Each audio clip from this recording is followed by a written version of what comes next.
Dallas, Texas, July 1985. Ron Woodroof is a local redneck electrician and rodeo cowboy. He is well into an unexamined existence with a devil-may-care lifestyle. He gets rodeo goers so pissed off after skimming them from a bet that he has to run away from them. The presence of a cop who pretends to arrest him is what saves him. At his job, he is knocked out by electricity when trying to save a Latin illegal worker who got his leg caught up in a machine. Through all these experiences, Woodroof continuously coughs a lot.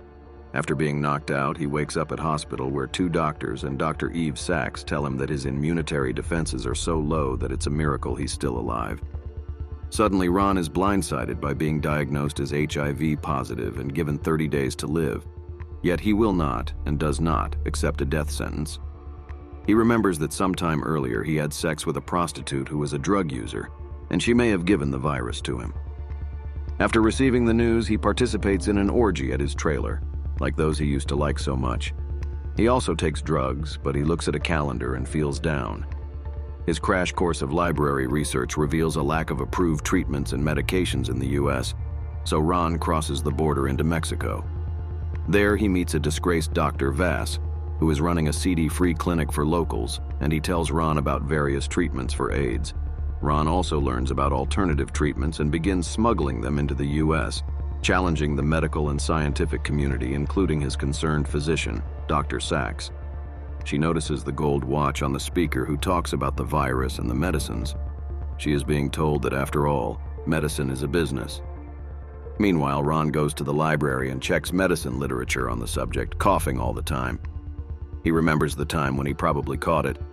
Ron goes to hospital again, and Eve tries to help him because he is giving a hard time to Nurse Frazen, but Ron is an ass to her, shouting that he doesn't need a nurse but a doctor. Eve Sachs helps him as much as he can anyway. She tells him that the medicines he heard on the Time magazine in Germany are not available in the USA. She sends him to a support group, but he doesn't want to be seen with faggots. His own friends don't even want to sit near him anymore, and a bar brawl almost ensues.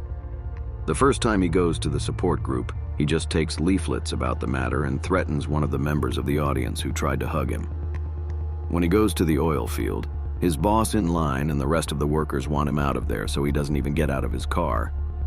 A Hispanic orderly steals the drugs and sells them to him. Ron passes out.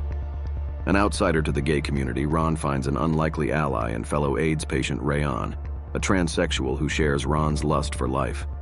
They share the same hospital room, and Sachs is both their doctor. On the 29th day, Ron looks like crap, but not necessarily like somebody who is about to die. He picks up a gun and thinks of committing suicide, but cries and doesn't give in. On 30th day, Dr. Severed speaks to him. Ron pulls down his hospital dress in fear any gay man looks at him. Ron checks himself out of the hospital. Rayon also shares Ron's entrepreneurial spirit. Seeking to avoid government sanctions against selling non-approved medicines and supplements, they establish a buyers club, where HIV-positive people pay monthly dues for access to the newly acquired supplies. Deep in the heart of Texas, Ron's pioneering underground collective beats loud and strong. With a growing community of friends and clients, Ron fights for dignity, education, and acceptance. In the years following his diagnosis, the embattled Lone Star loner lives life to the fullest like never before. Dr. Vass gives him proteins and DDC, which may help him, has lost his license in the USA, as those drugs have not been approved by American doctors, so he isn't supposed to take them with him. Ron tries to smuggle them, but he is caught by a border agent. Ron disguises himself as a priest and says that he is taking vitamins, not medicines. He sells the medicines on the streets. The drugs take a lot of time to be approved, so meanwhile, USA's doctors are prescribing medicines which can be considered poisons. Rayon wants to buy a cocktail of drugs from him, but finally relents because she says that Ron doesn't deserve that money, as he is a homophobic ass. Ron drives after Rayon and sells her the drugs. Rayon suggests Ron to sell the cocktail within a gay bar. At first, nobody pays attention to him, and Rayon tells him to smile, so he makes his first sale there. Soon, Ron and Rayon strike up a partnership and they start selling admittance to a buyers club, not anymore selling the drugs anymore. Dr. Sachs is worried about Rayon, who has just disappeared and changed address without telling her. They were on such friendly terms that Eve was even questioned about Rayon's fashion and dresses choices. She is appalled when Ron's address comes out as Rayon's new address. Eve visits Ron's apartment and she is appalled that he is giving treatment to so many people. Ron has even begun to care about Rayon's health and eating habits. At the supermarket, Ron comes across TJ and introduces him to Rayon. Ron has to force him to shake hands with Rayon. The queue of sick people is visible from the road. Not everybody can pay the $400 per month membership fee anyway. Ron doesn't want Rayon to sell when high. She is a bit unpredictable because of her addiction to cocaine. A few months later, in March 1987, Ron travels to Japan to talk to Dr. Hiroshi, who tells him that he was not aware of the regulations against exporting drugs. Mr. Yamada, who would sell the drugs under the counter. At the airport, he is about to inject himself, but passes off. His cop friend learns that Ron has AIDS. The doctor tells him to stop selling unknown drugs which have provoked a heart attack to him. An FDA customs agent tells him that he'll bust him if he can. Sachs has even referred some of his patients to Ron. Ron makes love to somebody while everybody is waiting up. Rayon's drug addiction increases.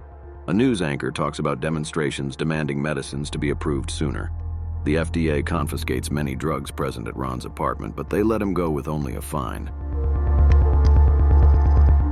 Ron tells Rayon to stop shooting up or it will kill her. Eve and Ron have a date and they talk about their pasts. Frank Young appears to TV to address the problem, but he doesn't say anything important, and even Rayon dismisses his words. Rayon is extremely thin. She starts coughing, and a gay AIDS friend of hers named Sunny takes her to hospital. Eve Sachs sees her on hospital with Nurse Frazen.